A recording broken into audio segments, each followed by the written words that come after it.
आपको पता है कि जिस तरह तोशाखाना केस ट्रायल जो है जल्दी चलाया गया, पहले दिन, फिर घंटे और फिर मिनट्स के अंदर वो फैसला आया, इसी तरह इस ट्रायल को भी चलाया जा रहा है। उसकी रीजन ये है कि एक तरफ चालान जमा होता है, कॉपियां जो हैं वो तकसीम की जाती हैं, फिर साथ ही फर्द जुर्म के लिए डेट फिक्स की जाती है। और आज फिर वही हुआ कि फर्द जुर्म जो है लगा दिया गया है। और दूसरी तरफ अगर देखा जाए तो इमरान खान साहब की जो बेल थी, जो जमानत थी इस केस के अंदर, वो अभी स्टिल जो है फैसला महफूज है। जो क्वैशमेंट की दरखास्त थी वो स्टिल फैसला महफूज है।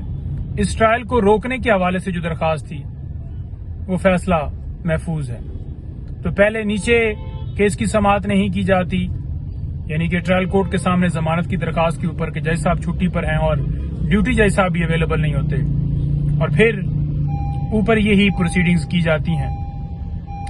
ये है इंसाफ का निजाम हमारा कि एक तरफ इश्तिहारी मुजरिम जो अदालत से मेडिकल की बुनियाद के ऊपर बाहर गया और वापस नहीं आया, और 4 साल बाद वो वापस आ रहा है और बाहर बैठे हुए उसे जमानत 420 सेकंड के अंदर दे दी जाती है।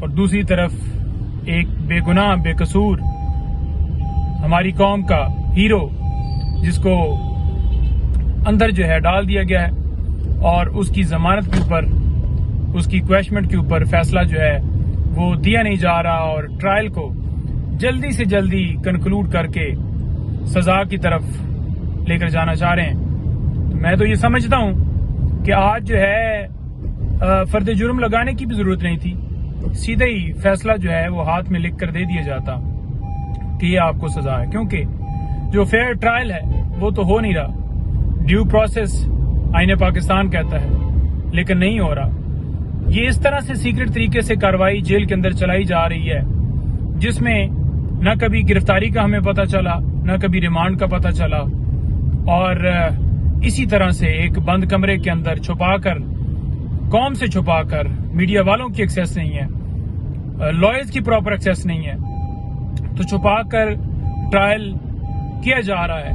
हम इसलिए कहते थे कि ये ओपन हो ताकि जो इंसाफ के तकाजे हैं वो पूरे हों और साफ शफाफ। ये कैसे फेयर ट्रायल कहा जा सकता है जब इस तरह से कार्रवाई की जाएगी और जो हक है, कानून जो देता है हक, वो हमारा हक सलब किया जाएगा। तो फिर कैसी उम्मीद इस निजाम से, इन अदालतों से जो है हम कर सकते हैं। तो ये आज की प्रोसीडिंग है जी। Thank you.